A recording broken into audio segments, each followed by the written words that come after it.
Guys, there is a hype train that is on the move, and it is picking up speed. And if you make your way past the caboose and all the boxcars and you get to the front, you will see that the conductor is Sean Payton.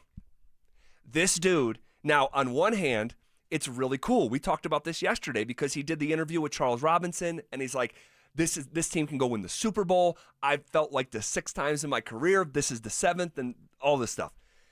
And it gets you fired up, naturally. Oh, boy, does it. I mean, you're talking about Sean Payton, who has done it before, has coached a lot of football, has had a lot of great players. So how can you not sit there and say, okay, we're going to listen to you, Sean, because you know best right now?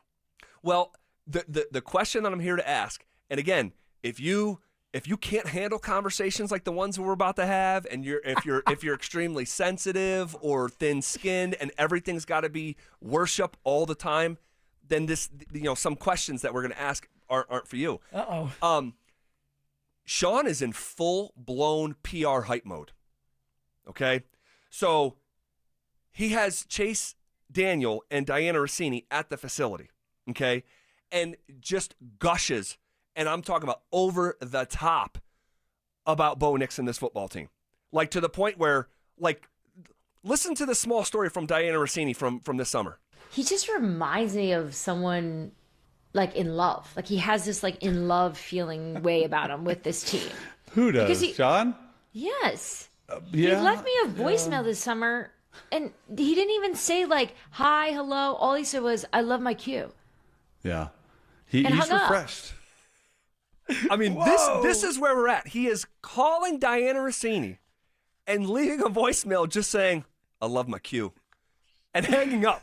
All right? All quiet. All of a sudden, I love my Q. He has Charles Robinson. Awkward. Charles Robinson in the building. Yeah. Right? This is not like an interview off to the side. This is someone who's sitting in his office and saying, this is a Super Bowl team and all the stuff that we discussed yesterday, including Bo Nix is going to be one of the 4 or 5 best quarterbacks in the next 2 years. I mean, that is definitive. That is not vague. Oh, no, it's the confidence. The only thing vague there is he the 4th best or the 5th best in the NFL? And it's going to be the next 2 years. And we talked about the 4 right now: Joe Burrow, Josh Allen, Lamar Jackson, and Patrick Mahomes. Those are the 4. Now, not different orders, but those are the 4. He's got Seth Wickersham. A piece dropped today on ESPN.com splash page. He had Wickersham in the facility talking about Bo. All right, and I want to get to some of that because I find some of the stuff that he told Wickersham fascinating. We'll get to it here shortly. He does a one-on-one interview with Albert Breer where he also says Bo Nix is going to be a top 5 quarterback. I mean, he is just like just calling his shot left and right, and then simultaneously, again, I'm just asking the question. I'm not saying good or bad. I want to ask the question. You have Bo Nix, who's got 1 season of football. Great first year. Great first year. Great. Capital G. Today he launched a YouTube channel. All right. And then within the YouTube channel, he's also launching a shop site, shopbonix.com, where you can currently get hoodies, T-shirts, hats that say Bo Leave. If you want a Bo Nix water bottle, that's where you go. You want a bobblehead? You want an iPhone case that has Bo Nix throwing a football? Shopbonix.com. So I want to ask the question.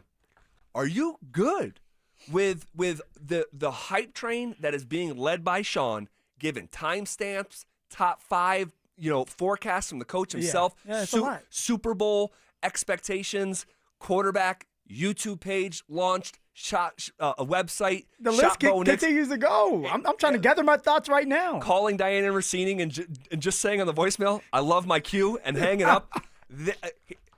What's going on with that one? Here's what I will say I think is definitive. It's a lot. Are you okay with it? Are you cool with it? Is a separate question. Yeah, it's a lot. Am I okay with it?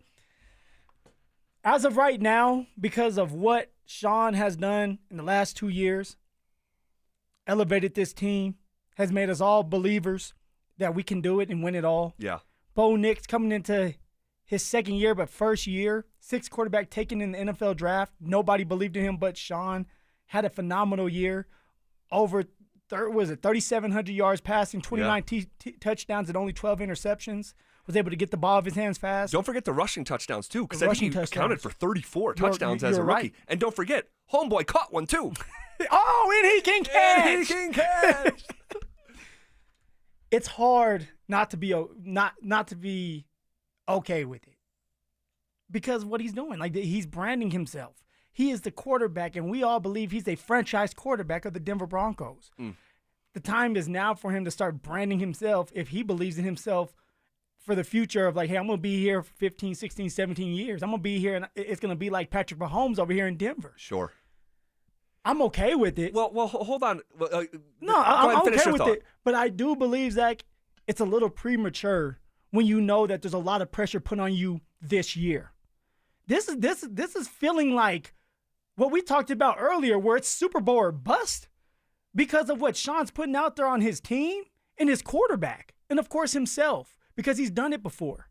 But it is a lot. It's a lot of attention, and now everybody is talking about the Denver Broncos like they're the Kansas City Chiefs. Everyone. Stephen A. Smith's answering questions on First Take. What do you think about Sean Payton's Super Bowl comments?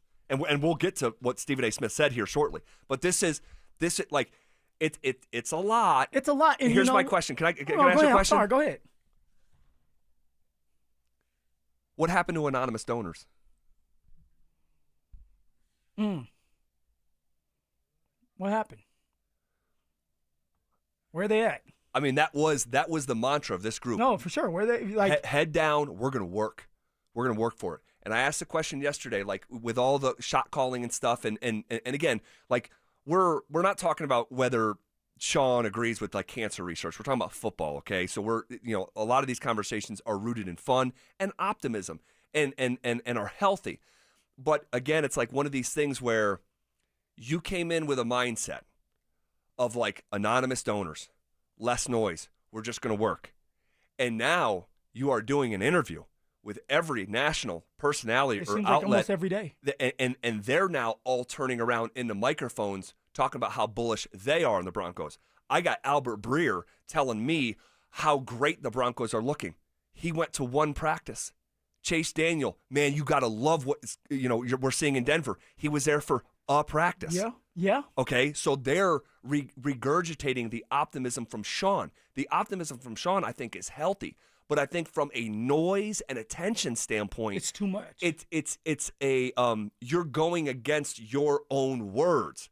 That's why I think it's fair to ask the question, like, is this a little bit too much too soon? No, and you're right. And that's why I said I'm okay with it because we all believe that this is going to be a successful season. I think it's a little premature. I think it's too soon to start to added pressure to yourself. You're adding more pressure by putting out the shop so that you can go and get the Bo Leave shirts and the bobbleheads and the phone covers. You're adding more pressure now that you have a YouTube channel that comes out during camp. Why not, if you're going to do that, why not do it during the off season? So everybody it's a buildup. But this is during camp. Yep. Before the preseason games truly start. Yep. I don't know why you would do that. Like, what's the thought process and his team's thought process of bringing it on and introducing it right now? It's a lot, Zach. It's a lot of attention for just 1 year of good football. Well, when there's other teams out there that are consistent every single year, have a chance to go to the Super Bowl every single year. Well, I'll say this. Like, no, that's a good point. I already know how these conversations are going to come across. Like, because there are folks out there that they don't want to hear anything, even potentially negative or with a downside. Yeah. All right. Broncos are coming off their first winning season in nearly a decade, but from a branding standpoint, Bo Nix